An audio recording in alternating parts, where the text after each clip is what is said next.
Episode number 127 to Make It in Case. Can you please stop saying you independent? Let's get it.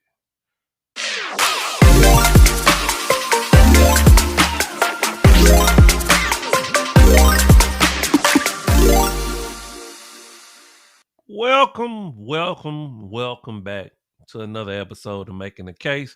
I'm your host, Dr. Jacob Isom. We're talking about why independence is an illusion, or should I say, why independence is delusional to think that we are independent. Rather, we're interdependent, right? So before we get into it, of course, we got two channel norms. One, we'll take points and not people, and then two, we don't do all that cussing derogatory stuff because we're professional over here. All right. Now you may be able to hear it a little bit. I'm a little congested. I'm fighting a bug. Okay, but you know, I learned a long time ago from my mother, Jenny Ann Rogers. Shout out to you. That hey, the show must goes on. If you're able to breathe and walk, hey, you're good. So the show must go on. Now, so we're talking about independence. Um, there's a lot of different directions that we can go to show you that we're not independent, we're interdependent. And unfortunately, some people are codependent, right? Which is not the direction you want to go. But we need people in a multifaceted number of ways, right? We all don't grow our own food. Most of us don't. We don't make our own clothing like we used to hundreds of years ago, right? We don't provide electricity. We don't build cars. Everybody don't like. So we need people for those things. Okay. Um, excuse me. And more than just that, what is one thing that we all biologically crave is we crave other people, right?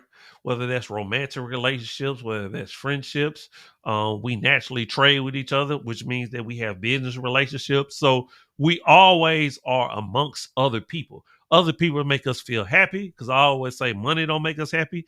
People do, right? So this whole notion that we independent, particularly unfortunately, I have to say that women are usually the one that say, I'm independent, I can buy my own this, I can do my own that. They really are fighting with themselves when it comes to ego. They fighting the past boogeyman when it comes to what they couldn't do in the past, whether that was intentional or just through sheer gender roles. So this whole notion of independence, I think, has drawn a wedge in between men and women, if you ask me.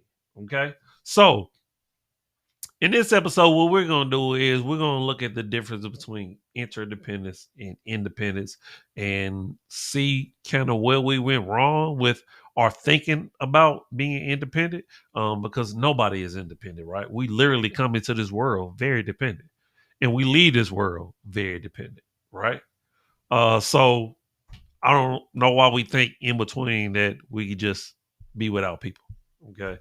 Uh, so in this episode, we're just gonna look at a couple of videos and get a little breakdown, go over some stuff, and see where we land with things. All right. So without further ado, get into my first clip.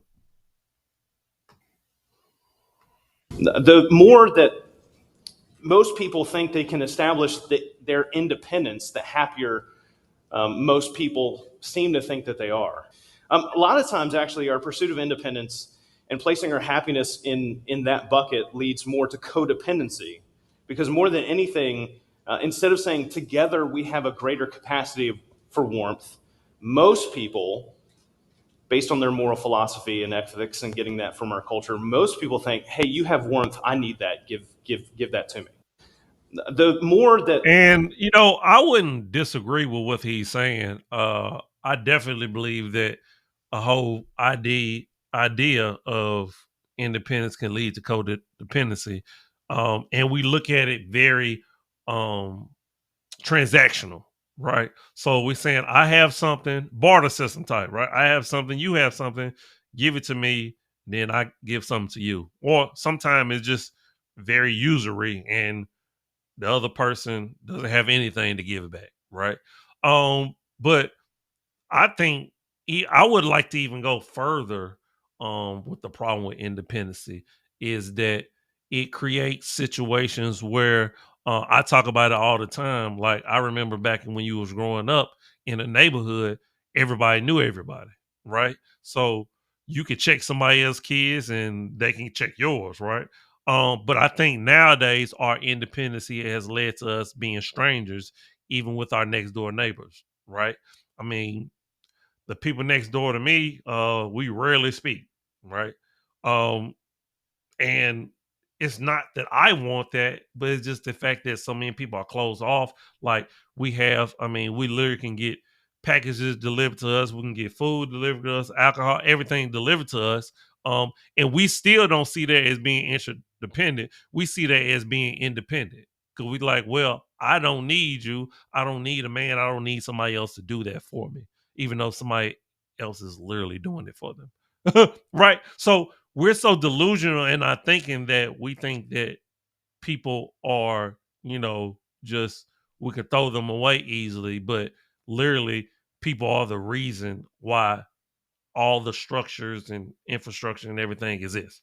Right. So it's crazy to think. So this whole mindset of independence is creating people where we feel like we don't need each other until we need each other, right? That's why you see the rate of singleness the way it is. Um, that's why you see people that unfortunately are deleting themselves, right? You see a whole host of problems based on the mentality of independence. All right. So let's get to my next clip where we talk about interdependence. Let's get it. John is currently shopping for corn to eat for dinner. As John leaves the store, he thinks to himself, "What a great day to be independent. I'm glad I can provide for myself without having to rely on others." Now, wait a minute. Is this really true? Can John provide for himself independently of others? Let's take a closer look. How did John get the corn? John picked it up off the shelf, which was stocked by a supermarket employee who received it from a shipment. The truck driver who brought the corn shipment got it from a warehouse many miles away. At this warehouse, many laborers sorted the corn after receiving it from a different truck driver who delivered it from a farm many more miles away. At this farm, the corn was harvested by a farmer who grew the corn using the fertile soil and water provided by the earth and the light provided by the sun. All of these people, processes, and the earth were involved in getting the corn into John's hands. As it turns out, John is depending on a lot, so he may not be as independent as he thinks. Not only that, but all of these people also rely on John to buy the corn to ensure their livelihoods.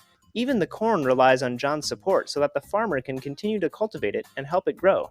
But why doesn't John see these relationships? It's hard for John to recognize how interconnected he is to so many other people as well as the earth when he's so separated from them. He is separated from them by physical distance, the anonymous processes of production that obscure the identities of the workers, and by his unawareness of the web that connects them. But why does it matter if John does not see this interdependence? Are there any consequences if John keeps on thinking that he's independent? Well, if John can't see how he depends on the store employees, the truck drivers, the warehouse workers, the farmers, and the earth, then he won't think about their well-being or how their well-being affects his. As long as John gets his corn, that's all. And you know what? Enough said. We don't need to see anymore, to be honest with you. Like, because that is the point that we needed to hear, right?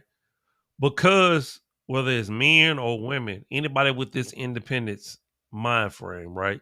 Because you can't see the interconnectedness, because you can't see what's going on with our ecology, because you can't see the macro and the micro and how it works in unison, because you can't see it, you don't appreciate it, right?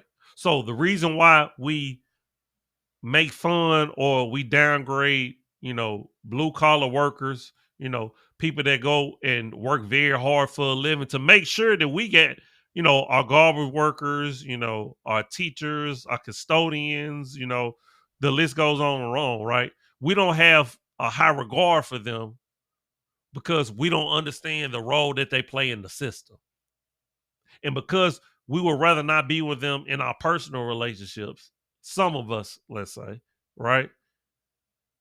we don't see how important they are because we don't want to do the job. We don't want no parts of it. So we will look at it as less than. That's the problem with an independence mind frame. That's the problem with a mentality that says, you know what, that I'm up here because I have these degrees, or I have this going on, or I have this amount of money, and everybody else is beneath me. I can pay for everything that I need. That was make me independent. Or I have this career, this job, and I don't need anybody else because I'm making a certain amount of money. It's problematic in the grand scheme of things, right? Because just like how that video broke down how everything works, it's no different than relationships. It's no different than in finances, like any other sector you want to bring up. It's no different. And then you wonder why we have the social problems. You wonder why we have the mentality. You wonder why spirituality is jacked up.